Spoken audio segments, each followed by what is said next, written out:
Sejam muito bem-vindos a mais um podcast Você Licitante. E hoje nós temos uma convidada muito especial, uma pessoa que entende praticamente tudo em saúde. Essa é a nossa segunda temporada, você já acompanhou a nossa primeira. Nosso canal fala um pouco sobre licitação, um pouco sobre experiência de governança, prefeitos, secretários. E hoje nós trouxemos uma pessoa que já tem uma experiência longa com saúde, então vai poder dar um aparato geral sobre como funciona o SUS, como funcionam as ECFs. Para você que já é inscrito no canal, muito obrigado. Deixa sempre o seu comentário com as perguntas para os convidados. Quem não é ainda seguidor, clique em seguir, curta a nossa página no Instagram, Facebook. Meu nome é Cléber Doriz, professor especialista em licitações e contratos. E hoje a nossa convidada é Aracy Gelpke Wieleski. Geralmente alguns convidados têm uma dificuldade em pronunciar os sobrenomes, aqui eu já de tanto tato facilitou um pouco. Aracy foi minha colega de trabalho, eu enquanto procurador, ela enquanto secretária municipal de saúde, e a gente já se conhece a longa data, se eu não me engano quase 10 anos na lida. E é a pessoa que eu mais admiro em saúde. Desconheço outra pessoa que entende tanto, tá? Então já te deixo meus parabéns por tanto empenho, porque olha, saúde nos dias de hoje, e você enfrentou uma pandemia sendo secretário, então eu acho para final de vida, a carreira, isso é espetacular. Para todos, é claro que estiveram aí à frente também, nossos agradecimentos, mas a gente sabe que às vezes a parte administrativa é bem puxada. Aracy ainda é psicóloga, pedagoga. Eu não vou falar todas as formações porque são várias aqui, você já havia comentado antes. E a minha primeira pergunta, Aracy, seja muito bem-vinda sempre. Como que foi o início como secretária? Como que foi o teu início com o enfrentamento com saúde? Eu sei que você veio de cargos administrativos. E como que foi essa tua paixão por saúde? A minha história com o setor de saúde, ela já está em 31 anos. Eu entrei bem jovem, tinha um gestor, Dr. Rodrigo César Muniz Marati, que foi meu mentor. Então eu fui aprendendo sobre saúde pública com ele, que trabalhou mais de 10 anos junto, e depois mais tarde veio a falecer em 2011. E eu fui, de certo modo, absorvendo demandas. Às vezes a gente ficava sem o secretário de saúde, às vezes não tinha técnico suficiente, precisava às vezes mudar de setores para ajudar no governo.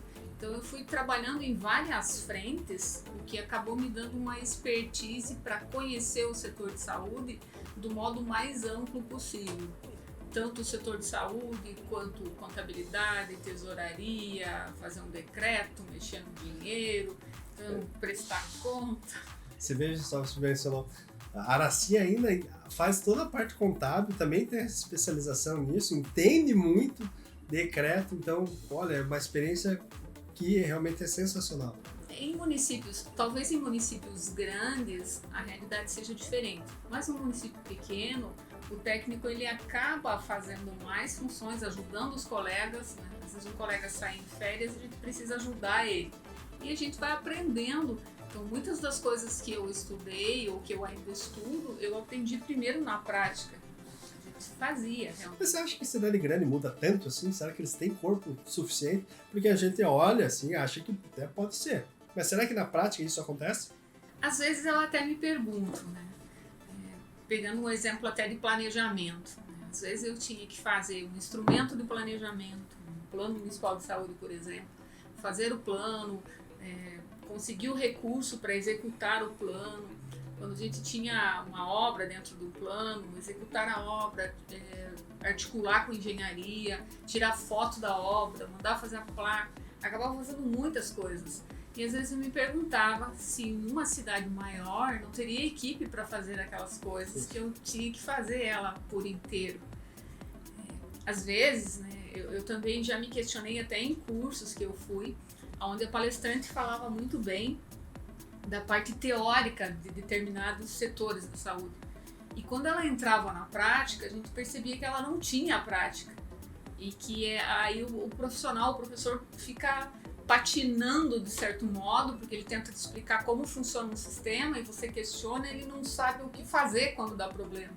E aí você percebe que ele não tem prática.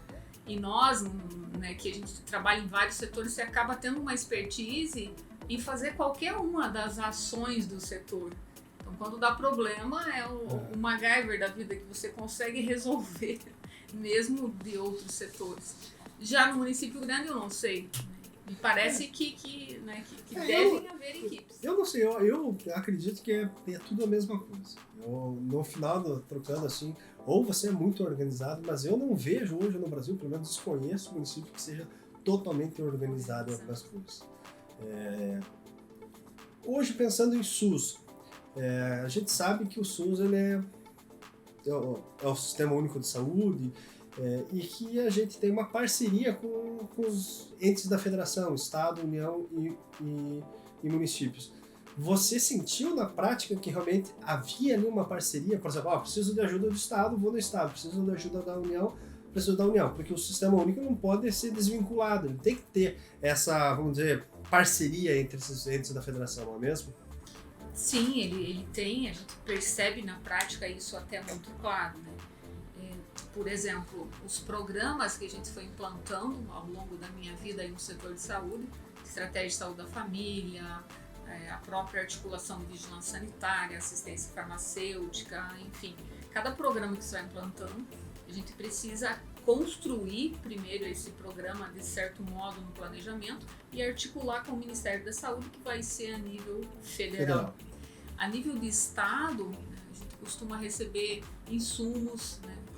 Na pandemia mesmo o Estado colaborava com insumos, às vezes com a questão do Ministério da Saúde a nível federal mandava as vacinas, às vezes o Estado complementava com equipamentos, com câmera fria, com seringa, com agulha, né? Cada ente, na real, ele não envia o recurso fácil. O município, o gestor, ele precisa saber garimpar lá fora. Não é tão simples assim essa parceria. Ela existe, você pode ter acesso aos programas, aos recursos, mas é preciso conhecimento e articular e fazer aquilo que é necessário para ter acesso ao recurso. Há tempos, eu até tinha conversado contigo, existem hoje empresas focadas em assessorar municípios para conseguir justamente esses recursos. Você acha que isso é uma mão na roda? Porque ali na hora da prática você não tem como ter domínio de tudo. Você acha que se hoje o município terceirizar essas situações de conseguir recurso, não melhoraria? Ou é difícil assim? Não, certamente há um campo bem interessante, né? Eu fiquei pensando aqui enquanto você falava, teve, por exemplo, uma portaria em relação à informatização do setor de saúde. O Ministério da Saúde ele publica as portarias, né? No contexto dessa portaria veio a informatização do setor de saúde, mas ele não manda nada pronto para o gestor municipal. Essa portaria vai ser publicada lá no Diário Oficial, vai estar em algum site, e às vezes vem ao município via conselho, via região, estado, enfim, esse documento vem para a gente. No dia a dia, no volume de papéis que o secretário de saúde tem, às vezes ele nem se dá conta dessas portarias. E elas vêm com curto prazo, às vezes é dias, às vezes é uma quinzena, no máximo ali 20 dias fica uma portaria ativa. Então os municípios que conseguem ter acesso a essa portaria em tempo hábil, aí ele passa por uma maratona que é juntar documentos necessários para acessar aquele recurso, saber lidar com um sistema específico para colocar essa documentação. E eu fiquei lembrando aqui desta específica de computadores, que eu tentei 84 vezes. Então, eu entrei num chat a nível do Brasil, onde vários técnicos estavam tentando, e o sistema apresentava inúmeros problemas. Você tentava postar, dava uma mensagem de erro, daqui a pouco apagava tudo. Então, todo mundo tentando no Brasil inteiro, né? E esse meu colega, esse gestor que faleceu na época, ele sempre falava, né, que às vezes o governo não tem recurso para todos, então ele lança um recurso, mas ele lança um problema junto. É como você pescar como você pescar aquele bonequinho lá que você pega na máquina de brinquedo, de cada tantos você pega um. Então é assim, é uma estratégia e nem todo mundo consegue. Então muitos vão desistir achando que aquela plataforma não vai funcionar. E tinha um dia ali para encerrar aquela proposta e eu fiquei tentando, horário de almoço, horário da tarde, fui até a noite e gravou. Um segundinho gravou. E foi, né, eu não lembro exatamente, mas creio que era 84 mil, uma coisa assim de valor. Deixa eu te perguntar. Então, se tivesse um assessor ali que pudesse até... Eu estava como secretária naquele momento fazendo esse trabalho. Estava longe de ser minha função. Mas de algum modo eu tinha uma intuição que em algum momento ia funcionar. Porque eu já havia passado por isso antes. Então, para ter o acesso, você precisa ter pessoas que dominem aquele ambiente, que tenham atitude, que tenham persistência naqueles ambientes, para você conseguir recursos. Na verdade, hoje, essa burocracia, na verdade, ela acaba... eu passei por isso, eu percebo que tem pessoas que têm facilidade de lidar com ela, não sei, e você é uma pessoa que tem facilidade, mas tem pessoas que se desesperam muito fácil e não conseguem destravar o negócio. Por isso que às vezes a gente vê reclamando, as coisas não acontecem. A gente sabe dessas situações que tem gestor que bate e consegue um monte de coisa, mas tem alguns que têm uma dificuldade de trabalhar com essas questões e elas vão te travar sempre. É só você, na verdade, não é ter um jeito, você tem que entender um pouquinho. Na verdade, se nós pensarmos, isso é trabalho da equipe técnica. São os técnicos que têm a função de fazer esses trabalhos, né, até de captação de recursos para ajudar o gestor. Mas tem que estar muito motivado. A captação de recurso, ela tem essas manhas para você conseguir às vezes, e o servidor tem que estar muito motivado. Depende do servidor, em algum momento ele vai dizer o sistema não funcionou, não deu certo e fica por ali. Então você precisa ter ou uma equipe, ou uma terceirizada, ou você, gestor, acaba pondo a mão. Eu menciono isso porque às vezes tem colegas advogados, tem administradores, tem contadores, tem todo um pessoal que às vezes está procurando algum tipo de atividade e não se dá conta que esse é um nicho de mercado muito grande e que é você se especializar em buscar recursos para municípios. E não é aquela ideia, projetos. Não, às vezes você tem que pelo menos cadastrar, você tem que estar antenado, e às vezes não só em plataformas, antenado com as pessoas também. Sim. As articulações, a minha expertise de vida na saúde certamente veio disso. Não até de cursos, né, de academia, mas você frequenta uma conferência, você conversa, conhece e articula com algumas pessoas. É nesses momentos que você está no teu município fazendo as coisas que elas não dão certo, que você tem para ligar para alguém, para trocar uma ideia, para buscar uma informação longe e ali você faz acontecer. Ou até mesmo para pedir um favor, né? Nós precisamos muito articular, né, com os deputados, com os senadores, com o pessoal que está lá mais próximo do governo e que tem esse conhecimento, até para nos avisar quando saem os recursos, né, quando eles estão disponíveis lá no Ministério, ou até antes deles estarem disponíveis. Né, as pessoas já podem nos avisar antes para preparar a documentação. Então é muito importante, né, tem municípios que têm essa pessoa que faz a captação de recurso, que ela frequenta Brasília, que ela frequenta o Estado, e são municípios que têm inúmeras obras, tem muito mais do que, né, do que nós temos aqui hoje, conseguem muito recurso e articulando, certamente tem um campo aí magnífico. É possível hoje você manter um município com recurso próprio? Não, né? Só com recurso próprio não consegue, o município não aguenta. Para vocês entenderem, né, existem alguns recursos que são destinados, que vêm do Estado, da União, tem algumas emendas impositivas que são de deputados e tem recurso próprio. Geralmente o recurso próprio é deixado para aquela situação emergentezinha, que você precisa fazer uma contratação mais rápida, alguma coisa assim. Era muito complicado, pelo menos, né, você já passou por muito tempo, fazer as licitações com recurso federal? Existia uma preocupação? Porque... Não. Aqui, se pegarmos o exemplo aqui no nosso município, gira em torno, na atenção primária, na Secretaria de Saúde, gira em torno de 50% o recurso que se angaria do federal e do estado e em relação ao próprio. Então, quase dá 50 a 50. O próprio vai garantir principalmente os servidores, a folha do pagamento, vai garantir esse transporte que leva usuários do SUS para fora. É aquele trabalho ali, né, combustível, carro, motorista, tem bastante coisa que é pago com recurso próprio. O recurso federal a gente vai usar em parte do pagamento daquela equipe que está naquele programa, né? Você vinculou, você criou uma estratégia de saúde federal, ela vem parte do recurso e você usa parte desse recurso para pagar aquela equipe. Sempre é necessário contrapartida própria, porque o recurso federal ele não é suficiente para bancar as equipes, então é preciso o recurso federal. Em relação à licitação, a gente pode fazer também esse ajuste, né? Pode, por exemplo, comprar móveis, comprar utensílios para uma unidade básica de saúde, parte com recurso próprio, parte com recurso de uma emenda que seja destinada para aquela finalidade. A própria estratégia de saúde da família, quando você tem um recurso residual na conta, ele pode ser utilizado para a manutenção das unidades básicas. Então, uma licitação ela pode ter várias... Você veja só, você mencionou transporte de paciente, mencionou utensílios, tudo praticamente hoje está licitado dentro da secretaria.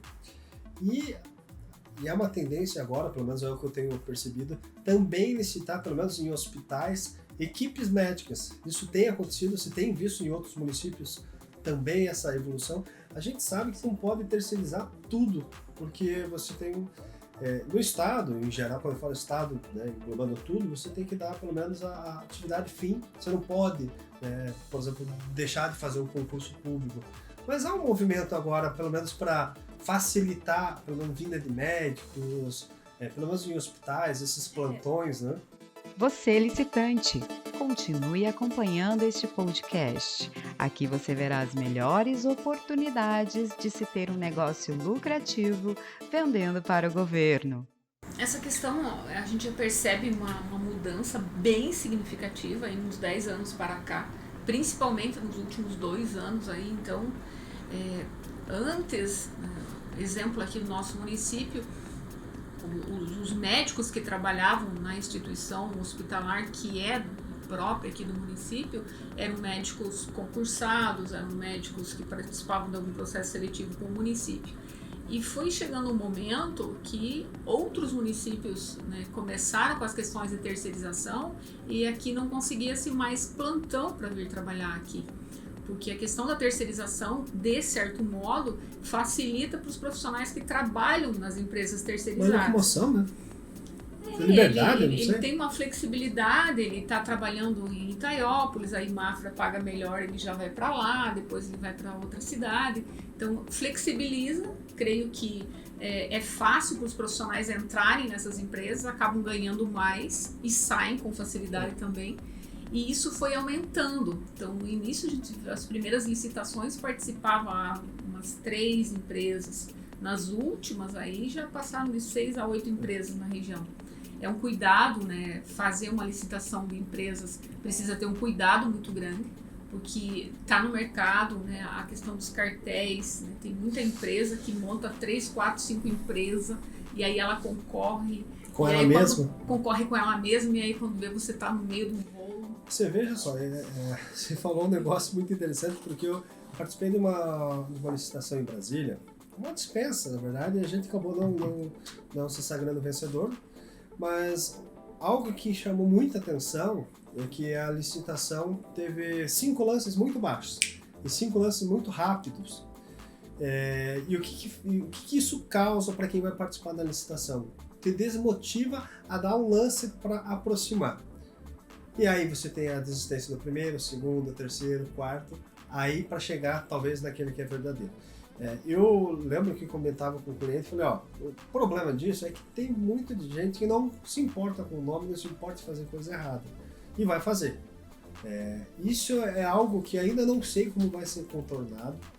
Se o sistema, eu sempre oriento, pelo menos alguns sistemas, possibilitam, por exemplo, fiquei em quinto, mas eu poder dar um lance em segundo lugar, terceiro.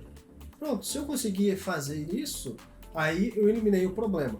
Mas eu já participei de plataformas que impedem você de dar lance intermediário. Você não precisa dar um lance vencedor, você precisa dar um lance intermediário, que fique em segundo, em terceiro. Aí você elimina esse problema. Mas na prática eu vejo que alguns sistemas travam. Daí você tem que dar o lance sempre vencedor. E daí você não consegue dar lance vencedor. E quem paga, né, por essa burocracia toda é a população. Porque às vezes entram empresas, tem a questão do financeiro, do risco de você acabar envolvido no processo, mas tem a ponta que é a oferta do serviço. Teve um momento que eu ligar para a empresa, né, uma pré-licitação, de fazer cotação de preço, de fazer um contato, da pessoa me perguntar se você quer médico da linha A, B ou C. E é interessante jogar essas situações, porque todo mundo acha que é muito fácil você solicitar a cotação, você fazer o planejamento, e às vezes você precisa disso tudo para ontem. E ainda você abrir a licitação e você não sabe o que vem, né? Se vem empresas boas, se vem empresas ruins, se tem empresas que formam cartel. É impossível de você saber. E daí, assim, o mais interessante que eu vejo, ainda depois sai no jornal que prefeito tal, secretário tal, a empresa ganhou lá, como se você tivesse envolvido. E você fez uma licitação, você já está partindo para outra. Você não tem como saber. Em muitos momentos é bem complicado. Quando fui gestora, eu já sou técnica, né? Não lembro se eu mencionei na fala, há 31 anos, estou fechando 31 agora. Mais um e pouco eu estou aposentando. Então, nesse tempo todo, como técnica, a gente sempre trabalhou e mudou de setor, participou de muitas coisas complexas na área de saúde. Mas quando eu ocupei o cargo de gestora, nomeada mesmo, a pressão em cima da pessoa que ocupa o cargo é gigante por todas essas questões. Teus servidores estão lá fazendo cotação de empresa, de preço com empresa para licitar, estão fazendo descrição de produtos, né, para licitação, processo licitatório, discutindo com empresas, outra equipe está lá na ponta atendendo o povão, no corpo a corpo, sorrindo ou destratando. Você tem demandas, você precisa de insumos para atender a população e aquele insumo não chega a tempo, seja por falha de servidor, seja por falha de empresa, seja por valores. Tudo isso vem em cima do secretário. Se o insumo não chega a tempo, é sua culpa. Se chegou uma agulha que aponta meio rombuda para o paciente, é tua culpa. Se faltou agulha ou desperdiçou. Se o funcionário que foi aplicar a injeção no teu braço foi meio grosseiro. Então é um ambiente assim que envolve muitas questões. Você veja só, você mencionou a agulha, às vezes uma agulha ruim, né? Existe hoje, a gente sabe que existe um procedimento de pré-qualificação de bens, mas na prática eu não vejo, se você não tiver uma equipe multidisciplinar para isso, focada nisso, olha, eu vou mandar para a equipe de licitação que eles fazem essa situação. Mas eu digo assim, não é 1, 2, 3 servidores, é uma equipe para fazer isso. E assim, com todo respeito, eu não vejo nenhum município com toda essa equipe. Tenho percebido recentemente que o Santa Catarina tem feito, que é um consórcio de municípios, né? Eles têm 240 municípios agora, e eles têm conseguido satisfatoriamente eliminar, às vezes, um produto ruim, algumas empresas ruins. E o que eu acho mais interessante é que não é colocando restrição na participação, pelo contrário, só colocando a descrição do bem. Ó, eu quero comprar um bem assim, assim, assim, e tem vários participantes juntos, só que eles conseguem. Só que, claro, uma etapa de preparação, às vezes, de 6 meses. Talvez até porque já é um consórcio mais especializado naquela área, a equipe vai tendo uma expertise mais interessante. Agora, se você falar 6 meses na área de saúde, vai demorar 6 meses. Te corta a cabeça, né? Porque às vezes tem que... Eu digo assim, a licitação, às vezes, quando a gente trabalhava ali, a questão, às vezes, de um mês, menos até, já estava rodando licitação, pregão, cotação. Me veio à mente agora uma cena. Imagina você precisando de seringa para aplicar a vacina do Covid, que era aquela loucura que todo mundo tinha que tomar vacina voando, correndo. E aí você conseguia comprar uma agulha que em um determinado momento custava centavos, você estava comprando a quase R$1 aquela caixinha. Tipo 10, 15 vezes mais caro, 100% de aumento, 200, 300% de aumento dos produtos. Aí no meio a gente teve problema com combustível, teve greve de caminhoneiro, teve um monte de coisa arada. E esses produtos ficavam presos ainda nas rodovias. Era uma loucura conseguir tudo isso. A população às vezes não tem acesso, né, ao que se passa, né? Às vezes só vê que faltou o negócio na ponta, E eu vejo, que a gente passa para comprar. No final de tudo, você sempre está... não é o governo que às vezes é ruim, às vezes é as empresas que estão participando, que estão travando. É que eu digo assim, ó, tem muita empresa boa, mas às vezes as empresas boas já começam a desistir de participar e vai ficando as empresas ruins. E como tudo na vida, né? Tem aquele que é honesto, que faz as coisas certinho, e tem aqueles que estão no mercado só para passar a perna, para ganhar em cima, para seguro, mercadoria, diz que não tem, até o preço subir. Nós tivemos isso, e isso é uma coisa assim, desumana até. A gente teve isso durante a pandemia. Faltou anestésico para entubar pacientes, que era um momento em que se dizia que todo mundo precisava ser entubado, virou aquela loucura de entubar as pessoas. E precisava anestesiar. E chegou o momento de não ter anestésico. Não tinha aqui, não tinha na região, não tinha onde emprestar. Eu lembro de uma noite que a gente autorizou um motorista a ir para Londrina, no Paraná, buscar uma caixa de R$28 mil anestésico numa noite. Não tinha mais transporte, não deu certo de despacharem. E a gente tinha anestésico para 8 horas aqui em Itaionópolis. Se chegasse mais um paciente, não tinha como anestesiar. E não tinha. Canoinhas, Mafra, ninguém tinha mais. Estava sendo diluído o anestésico para acudir as pessoas. Então, se imagine, as empresas seguravam, diziam que não tinha, daqui a pouco brotava o anestésico, não sei onde. Mas o preço ia de R$1.000 a 20 e tantos mil. Era uma loucura. Graças a Deus a gente passou por isso e sobreviveu. Tem tantas pessoas aqui. Lamentavelmente a gente brinca, né? Sobrevivemos, mas não dá pra brincar com isso, porque muitas pessoas não sobreviveram, né? Nossa, eu se lembro daquilo lá, me dá até um ruim, porque... E eu lembro, é um momento muito delicado, tanto para gestor, porque você falou, né? Aumentou o preço de tudo e você, assim, colocando a tua cara a tapa, né? Porque você é o gestor. Você vai saber o que estava acontecendo e você precisava da resposta aqui, ó, rápido.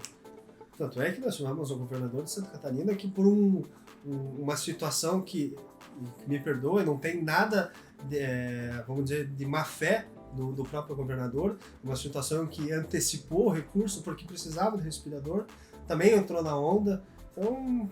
e é difícil saber se a pessoa faz ou não faz coisa errada. Eu lembro assim que eu fiquei muito desesperada na época, porque realmente eu achei que todos nós íamos morrer. Estavam morrendo pessoas aqui próximas e faltava muito insumo e essa loucuragem toda e compra de custo alto. E num planejamento no setor de saúde, você não tem recurso extra para essas questões. Você tem que ter o planejamento para manter a tua estrutura e infraestrutura durante o ano e pouco investimento. Então, quando vem uma pandemia ali, que aquilo triplica o custo, vai faltar para outras coisas depois. Tem unidade que ficou o ano inteiro sem médico, outra ficou sem outra questão. Então, às vezes você precisa sacrificar algumas coisas para poder atender aquilo que está matando literalmente a população. Você falou de... o negócio. Você mencionou também a questão das unidades de saúde. Para quem não sabe como é uma estrutura do SUS e tal, é a questão de postos de saúde, né, que antigamente se chamava PSS, e você vai conseguir me explicar até mais a evolução. Toda essa estrutura de diluição de atendimento de demanda, você foi uma das pioneiras na região e eu acredito que ainda né, porque você teve uma época de construção de vários postos de saúde. Como que foi essa transição de você começar a descentralizar um pouco? Porque assim, a gente sabe que hoje você tem um pronto atendimento para aquelas situações urgentes e você começar a descentralizar. E ali, quando eu menciono isso, para quem gosta de participar da licitação, abre um caminho de mercado, abriu-se pelo menos, né, de construção de postos, de arquitetura, de engenharia. Como que foi fazer tudo isso em tão pouco tempo? Eu lembro assim, nós trabalhávamos no hospital de Itaionópolis com um pronto atendimento dentro do hospital, onde ficavam os consultórios médicos e a população era atendida ali, só naquele espaço. e aos pouquinhos uma ou outra unidade satélite, né, em localidades mais longes, que ia um médico uma vez por semana lá. Isso era um modelo quando eu entrei há cerca de 30 anos atrás. Ali a gente chamava, né, que o governo investia mais recurso na média complexidade. Então vinha recurso para a gente pagar, nós chamávamos de prolabore, que era uma parte né, o médico fazia uma consulta, ele recebia uma parte do recurso daquela consulta vindo do Estado ou vindo do Ministério da Saúde via produção. Ele atendia o paciente, a gente enviava a produção, o Ministério da Saúde pagava. Então eles pagavam a média complexidade. Ao longo dos anos, né, eles foram percebendo que a média complexidade não estava sendo eficiente, que as pessoas que eram atendidas na média, né, vou dar um exemplo de uma pessoa que tem um problema cardíaco. Então, às vezes ela se alimenta mal, ela não faz exercício, ela está sedentária, ela não cuida da saúde física nem mental dela, ela vai cometendo um monte de exageros. E aí, quando ela sente uma dor no peito, ou quando ela passa mal, ela desmaia, quando ela tem um sintoma agudo bem interessante, ela vai para a média complexidade, vai para um PA.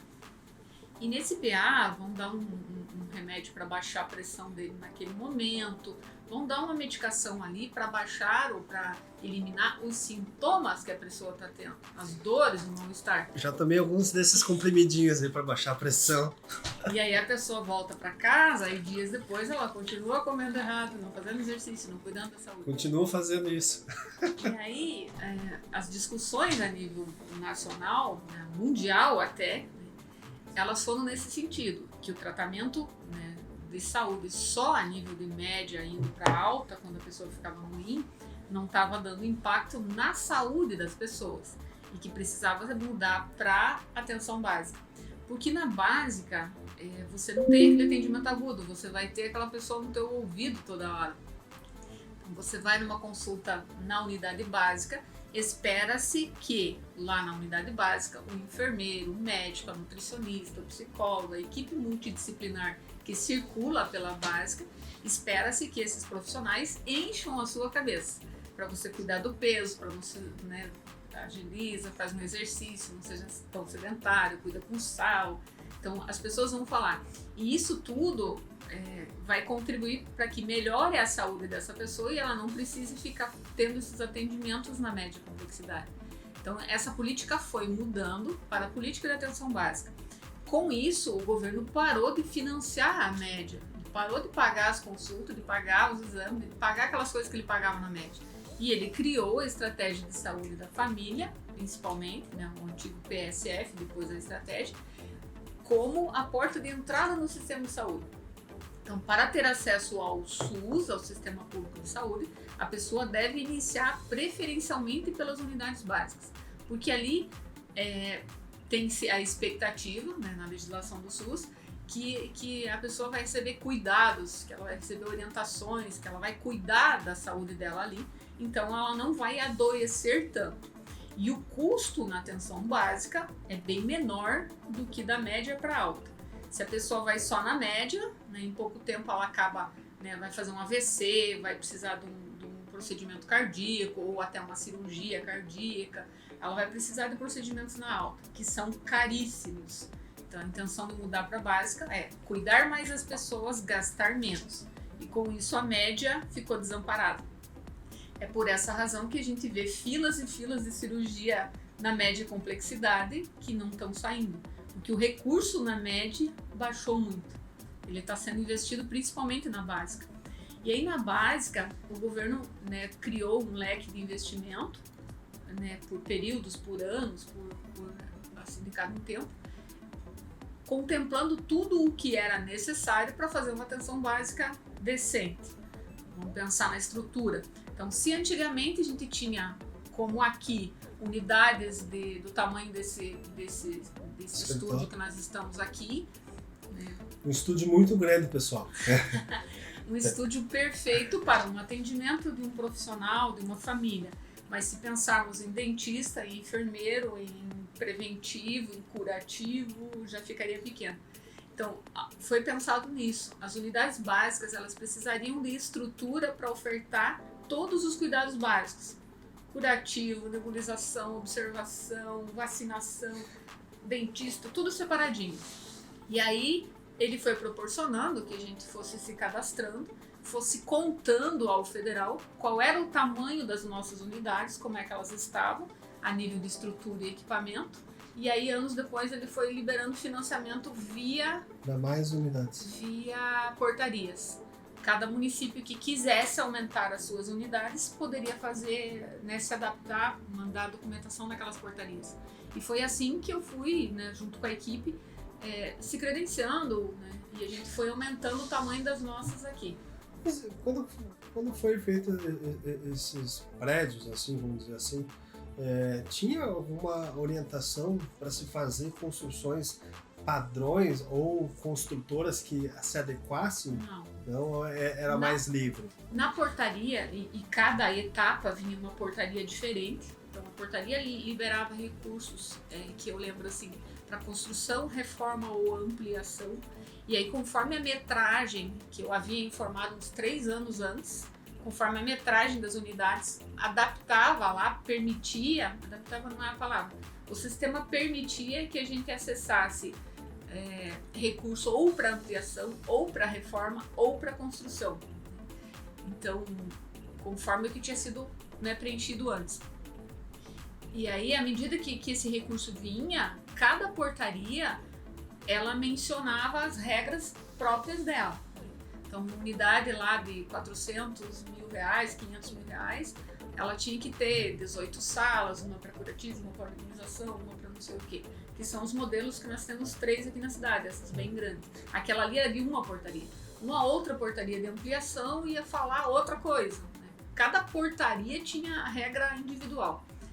E ali ele só dizia, né, o tamanho que a unidade tinha que ter, as regras, qual é o sistema que eu tinha que alimentar em relação ao andamento da obra, licitação, mas não direcionando para ninguém, fazia uma licitação normal. E os projetos, quando eram feitos, era o próprio engenheiro ou vinha já algo mais ou menos pronto? Na portaria não vinha nada, ela só falava da quantidade de ambientes que a gente precisava ter. Até tem, né, o próprio Ministério tem algum banco de dados, ele tem disponível algumas plantas que você pode acessar e fazer uso dessas plantas a nível público. Mas as que nós temos aqui foram feitas por engenheiro daqui. Eu te pergunto porque eu já vi algumas licitações, né, acompanhando, de construção de SFs em que se menciona as portarias, dizendo que quem vencer essa licitação também tem que estar um pouco atento às portarias. Talvez até para facilitar depois para vocês se cadastrando. Você está no podcast Você Licitante. As maiores sacadas do mercado de licitações estão aqui. Até em relação à portaria, porque a portaria vai falar, tem que ter tantas salas e a sala de nebulização tem que ter 3 metros, a de observação tem que ter, 12 metros.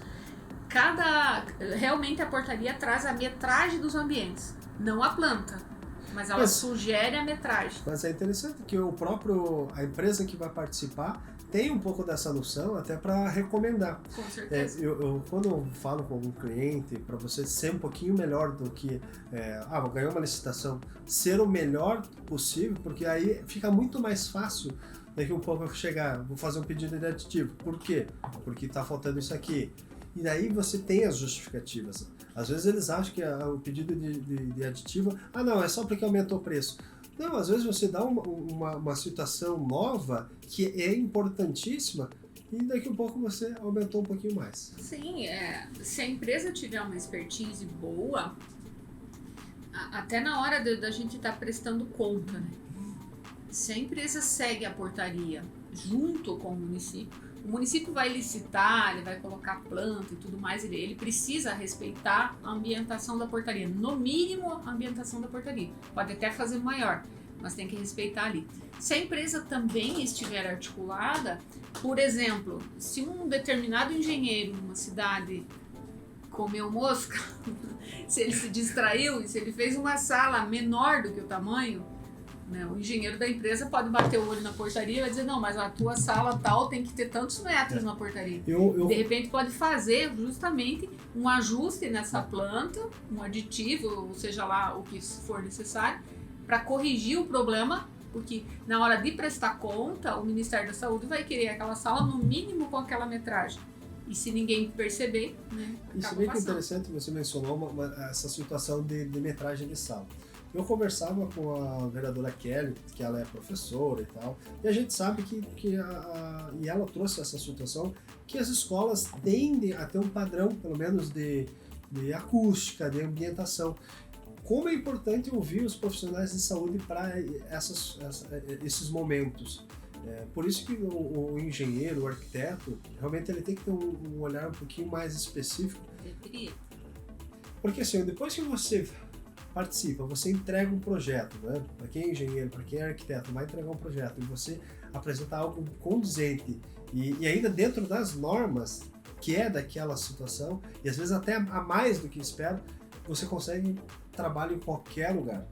E eu ainda repito, porque agora vai facilitar obras de engenharia, projetos, a licitação vai abrir pelo menos até R$100 mil, às vezes uma dispensa. Então você consegue muita coisa com isso. Muitas dessas construções que temos aqui foram feitas por técnicos, foram rasuradas num papel, eu preciso de uma sala aqui, outra ali, levava para a equipe, voltava, a equipe escolheu o desenho e dali a gente passou para alguém que desenhou aquilo ali tudo no padrão e foi para frente. E tudo muito barato. Você falou 400 mil você não faz nada hoje, né? Faz talvez um A gente fez tanto milagre nessa obra que dá até medo de contar ao público, mas na época a gente não tinha engenheiro, não tinha arquiteto, então a gente fez um rascunho que virou um desenho, que virou um engenheiro assinando conosco, que virou 3 obras iguais.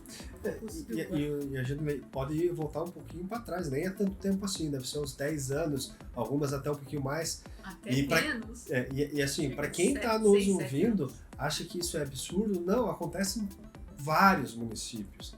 Por isso que eu falo, engenheiro está perdendo oportunidade, arquiteto está tendo licitação agora para tudo. E é normal você tentar se adaptar e colocar. Eu lembro que às vezes quando eu era procurador, às vezes chegava alguma coisa de engenharia. Então você tinha que dar um espetáculo. Eu lembro quantas vezes ia em obra e olhar lá, laje de forro, laje de piso, e mais ou menos tentar entender, porque daí eu teria que conversar com o engenheiro. E às vezes o engenheiro daí não sabia colocar isso no papel. Então você tem que colocar no papel o que ele está me falando. E de forma técnica. E você com certeza viveu isso, né? Muito importante escutar a equipe que trabalha ali, porque ela realmente vai dizer a dificuldade que ela tem. A gente que vai pouco, às vezes, no trabalho, não sente o que o profissional está sentindo ali. Só que, às vezes, é como você fazer a tua casa, né? A tua mulher opina, tua filha opina, teu filho opina, e no final fica desse tamanho. Então, para fazer tudo que é necessário, fica enorme. Porque na saúde é diferente da nossa casa, que dá para adaptar um espaço. Na saúde é um espaço para cada coisa. Um espaço não pode convergir com o outro porque contamina, porque tem o sujo, porque tem o limpo. Então tem que ter muito espaço. É questão de gigante. SFs e hospitalar. Há muita diferença, por exemplo, de equipamentos, manutenção, difere demais, porque eu vejo hoje licitação só para SF e licitações para hospitalar. Na ESF vai ser a tecnologia mais básica. Vou pensar em equipamento para dar conta de uma emergência ali na hora. Às vezes, os maiores que tem nas ESF é um desfibrilador, um ambu, é alguma coisa ali para atender uma demanda pontual que acontece raramente na básica. A maior parte das demandas de maior urgência vai direto para o hospital. Então, se tiver, vai ter um ali para dar conta. O hospital já vai ter uma sala inteira, né? Vai ter um desfibrilador, já vai ter um monitor cardíaco, já vai ter outros equipamentos para continuar aquele atendimento. A unidade de saúde é para manter a pessoa com vida até chegar lá, vamos dizer assim. Lá vai estar o encorpado, a tecnologia mais robusta. Na básica, medicação, do mesmo modo, para responder uma urgência. A maioria ali dentro é tudo para a rede básica. A medicação, os equipamentos, tudo que você vê ali é atendimento básico. Vai ter uma ou outra coisa ali dentro para garantir um atendimento de urgência para depois mandar para frente. Em cidades maiores já tem, às vezes, uma diferença disso. As cidades grandes, às vezes, elas colocam 2 até 3 equipes de estratégia de saúde da família numa mesma unidade, rodando 24 horas. E aí, às vezes, eles colocam mais especialista e eles fazem funcionar tudo ali. Esse atendimento de urgência, a básica, tudo junto. Mas os municípios pequenos acabam respeitando o trabalho da base. Qual que é a tua opinião agora com o teletrabalho? Porque, se eu não me engano, no ano passado saiu até uma portaria possibilitando se colocar a telemedicina em alguns ambientes, por exemplo, do SUS e SF. Você acha que isso vai facilitar ou não? Assim, tudo precisa ser construído, então depende do modo como isso é construído com a sociedade. Na realidade, já existe a telemedicina para algumas especialidades dentro do setor de estratégia de saúde da família. Tem umas 5 a 7, tinha até mais, aí com a pandemia mudou um pouco. Mas vamos pensar, eu vou chutar um aqui que agora não vou lembrar assim. Vamos pensar num pneumologista, por exemplo. Então, se a pessoa vai à unidade básica precisando de um pneumologista, né, uma questão de pulmão complicada, vamos pensar que esse médico ele vai passar, né, para o computador todas as queixas que o paciente tem, a medicação que ele toma, a sintomatologia que ele está apresentando. E a telemedicina tem até 72 horas para dar um retorno para esse médico. Aí um pneumologista do governo vai receber essa demanda com base no que o médico transcreveu e ele vai ver se esse paciente é um paciente que precisa ser encaminhado presencialmente por um especialista ou se ele pode entrar com alguma medicação e fazer algum exame primeiro ou se ele pode tratar na básica. Então, existem algumas especialidades que são obrigatórias, inclusive. A gente não consegue mandar esse paciente para um especialista via SUS sem ter o número da teleconsultoria junto. Né? Ele já é obrigatório para algumas. O Ministério queria fazer isso para todas as especialidades. Né? Só que, né? E aí por que eu falo que tem que construir isso?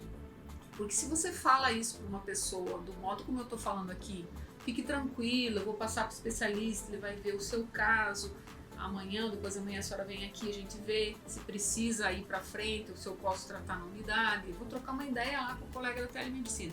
Se a pessoa construir isso bem, a pessoa vai para casa, 2 dias depois ela volta na unidade e dá sequência ao atendimento. Mas dependendo como é dito, a pessoa nem entende o que está acontecendo. A gente às vezes pegava situações em que a pessoa chegava para a gente querendo ir para o especialista, e ela dizia que a unidade atendeu ela mal, que não fez nada por ela. Então é complicado. Eu ano passado, eu me recordo que eu fiz algumas reuniões com o médico que estava justamente construindo o software, né, já estava quase pronto, para atender municípios. Né? Claro que a tecnologia dele a tendência desse mercado agora com a nova lei de licitação, para você apresentar tecnologias, a tendência é ficar muito mais forte, justamente para atender essas especialidades. E conversando com ele, né, ele é médico, ele falou, você pode eu forneço o equipamento, tudo, computador, uma pessoa tem que operar junto com o paciente, seja um enfermeiro ou um técnico. E ele mencionou algo no sentido de que também, se fosse algo com um especialista, às vezes até um médico estando junto. Você acha que não teria uma restrição, por exemplo, no clínico geral, de fazer um procedimento com um especialista, assim, na prática? Não sei. É delicado. Eu vi num congresso uma tecnologia assim, né? Uma inteligência artificial, aí não seria um médico lá na outra ponta, seria uma inteligência artificial respondendo aquilo que o médico escrevesse ali. Isso também já tem. O Google? Não tão amplo e não uma tecnologia mais focada só na questão da medicina. Né? Eu imagino que vai trazer, né? Porque se a gente pensar, né, eu como psicóloga, para você fechar um diagnóstico de um cliente, esse cliente tem que apresentar determinados critérios clínicos para você pensar num determinado diagnóstico. E na medicina é assim. Então, o paciente está apresentando, né, um problema na pele, está apresentando dor de cabeça, está apresentando mal no estômago, ele está apresentando uma sintomatologia, um conjunto de sintomatologia que, enquadrando 5, 6 daqueles sintomas, sugere tal doença. Então, quando a gente vai estudar na faculdade, a gente vai estudar isso, que aquela determinada doença ela vai trazer aquele determinado critério clínico, que a gente chama vários problemas de saúde juntos, não indicar tal doença. Embora muitas doenças tenham os mesmos critérios clínicos. No Google a gente poderia definir isso. Olha, eu tenho todas as doenças. É complicado justamente por isso. Porque às vezes você pega um critério ali e você acha que você já tem aquilo. E às vezes para a gente definir uma doença, né, você aprende que precisa enquadrar em vários critérios e ainda apresentar alguma outra sintomatologia junto. Você não vai direto, porque senão tá todo mundo doente. Você veja, agora eu vou me meter um pouquinho na questão psicológica. Eu vi um estudo americano, dizendo que para você diagnosticar um paciente às vezes com TDAH, com borderline, com transtorno bipolar, você não consegue definir ele em 1-2 anos. Em média, se demora para ter segurança de 6 a 8 anos. Eu não sei se você me confirma, mas eu li esse artigo e vi também um médico falando, e ele falou, seguramente para você ter um diagnóstico correto é de 6 a 8 anos. Eu falei, porra. Uma vez eu lembro de uma aula de uma das linhas da psicologia, que é a psicanálise, onde o professor falou em aula, né, que enquanto você está fazendo psicanálise, você não deve tomar nenhuma decisão impactante na tua vida. E aí tinha um professor lá que fazia psicanálise há 20 anos. E eu fiquei pensando bem nisso. Você não vai fazer nada impactante ao longo da sua vida, né?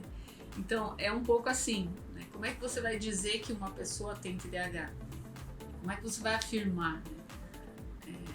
Se nós convivemos na sociedade, a gente vai conhecer os amigos, as famílias, a galera que é meio loucona, que a gente fala, né? Aquele lá é meio loucão, aquele lá é mais corajoso, aquele lá é meio violento. Então, cada um tem uma característica própria, né? E essa característica, às vezes, ela fica mais intensa conforme a ambientação. Aquela pessoa já é meio nervosa, já é meio brava, daí ela convive num bairro lá que entra no cacete toda hora, que propicia ela colocar aquilo ali. Então, às vezes, ficar taxando todo mundo de doente, né, é complicado. Assim já é alto, né? Mas, de repente, todos nós temos transtorno de humor, todos nós temos alguma coisa.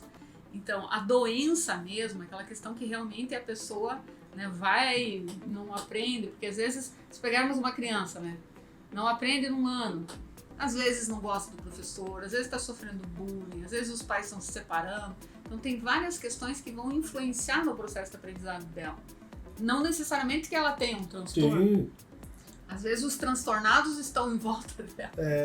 E se você quiser saber um pouquinho mais antes do diagnóstico, eu falo, vamos fazer um pouco de licitação. Tô brincando. Eu sempre brinco, mas a licitação é algo apaixonante, mas que realmente às vezes até você começar... Sabe que eu lembrei de um fato agora que foi bem engraçado. Eu estava numa sala trabalhando e a minha equipe estava fazendo uma análise de um determinado produto numa mesa. E um dos fornecedores perdeu a razão ali e começou a bater na mesa, começou a gritar e foi uma coisa assim muito intensa. Então daí você já começa a ter um diagnóstico antes, né? Acontece, as porque pessoas se exaltam. A licitação ela te coloca em situações de euforia antes de iniciar um pregão, porque a pessoa quando faz o edital, quando analisa o edital, eu analisava os editais, dava os pareceres, é uma situação até relativamente confortável.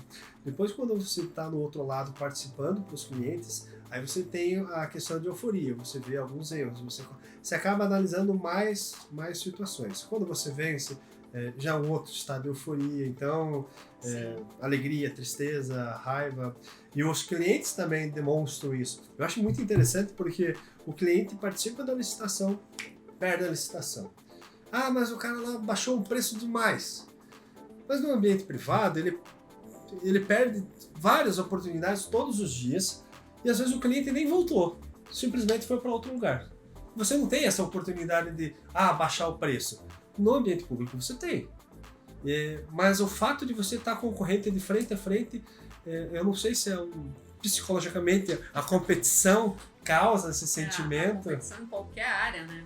Ela exalta, a pessoa fica ali naquela euforia, Porque no ambiente privado é a única coisa que você não sabe. E ali no público Sim. Você tem uma coisa diferente. Você viu só? Como o ser humano é complexo, né? É. Conforme o ambiente, conforme o que ele está fazendo, ele muda totalmente. Em um ambiente ele não dá bola, em outro ele quase surta com a mesma situação. Aqui ele é transtornado e ali ele está de boa.